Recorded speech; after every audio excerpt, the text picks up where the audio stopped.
बड़ी मुश्किल से रोजाना जी में जाएंगे सुपरवाइजर है, सुपरवाइजर बनवा दी तो हमारी करने तैयार नहीं। ये बहुत एहसान कर रहे हैं ना हमारे ऊपर आके आज से दिन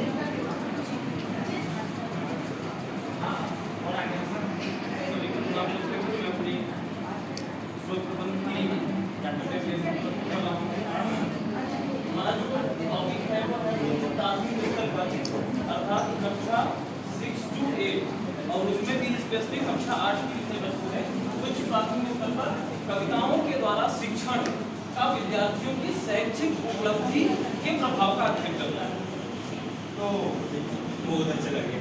ये इन्वर्टेड कॉमा नहीं आएगा टॉपिक में, फ्रंट पेज पे सुन रहा है सर यहाँ पर मैं ध्यान नहीं आता, कहीं भी नहीं आता है उसमें तो प्रस्तावना में हम बात कर रहे हैं कि सही शिक्षण विधि से जैसा आगे कि हम सब आओ, जानते हैं कथन पे आ जाओ। कथन के बाद विशेष सही शिक्षण विधि अगर हम अपनाएंगे तो बालकों का सर्वांगीण विकास निश्चित रूप से संभव है। और हम सब छात्र केंद्रित अगर शिक्षा पद्धति की ओर अगर उन्मुख हैं तो उसमें विद्यार्थियों के लिए ही हम काम करेंगे और विद्यार्थियों करेंगे तो विद्यार्थियों का जो रुचि अगर हम कार्य करेंगे या उनका हम अध्यापन करेंगे तो निश्चित रूप से हमें उस विधि वह विधि भी उत्तम बनेगी और निश्चित रूप से हमें सफलता मिलेगी।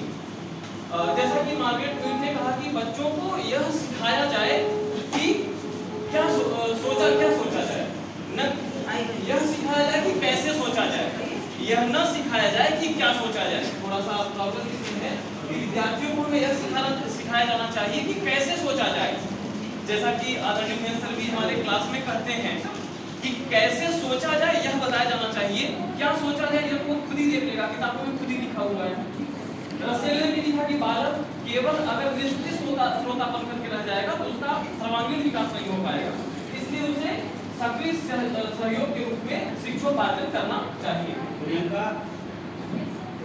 समस्या का प्रादुर्भाव प्राचीन काल से हम देखते हैं कि शुरुआत जैसे भी हुआ, मनुष्य अगर आया तो कहीं न कहीं अगर वो के सीखने के सिद्धांत में वो विश्वास रखता है कि किस प्रकार से वो तमाम चीजें हुई और उनमें एक एक करके हमने ये किया, ये देखा, अच्छा लगा हमें, फिर इसको किया, तमाम चीजें हुई तो करके सीखने का जो सिद्धांत होता है वह ज्ञानोपार्जन में सहायक होता है। कविताओं के द्वारा जो शिक्षण है, जैसा कि मैं अगली स्लाइड में दिखाऊंगा कि कविताओं के द्वारा शिक्षण से विद्यार्थियों की शैक्षिक उपलब्धता और अधिगम में वृद्धि हो सकती है। हम लोग बचपन में कुछ कविताएं पढ़े हैं जैसे कि पर्वत कहता शीश उठाकर तुम भी ऊंचे पर, आज तक याद है।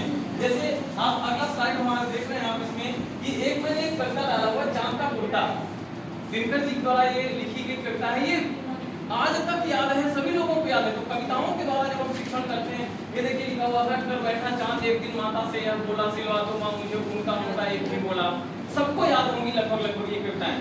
तो जब हम कविता के माध्यम से शिक्षण कार्य करते हैं या हम अध्ययन करते हैं, अध्यापन करते हैं तो निश्चित रूप से वह छात्रों के सर्वांगीण विकास में सफलता प्रदान करती है।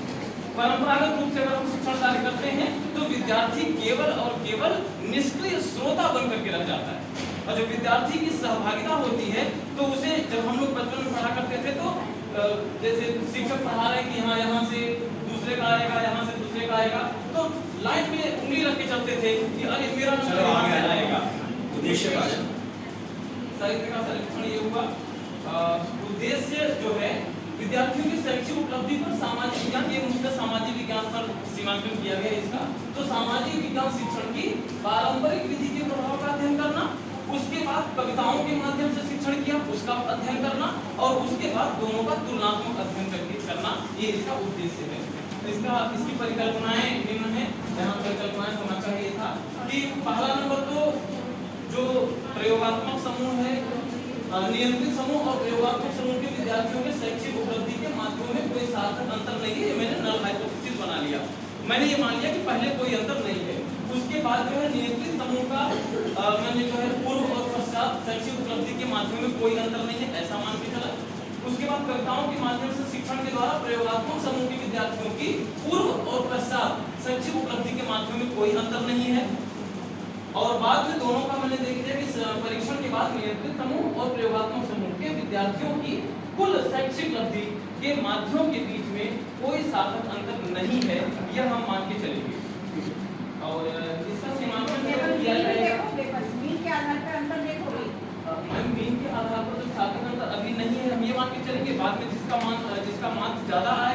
उसको हम एक्सेप्ट कर लेंगे।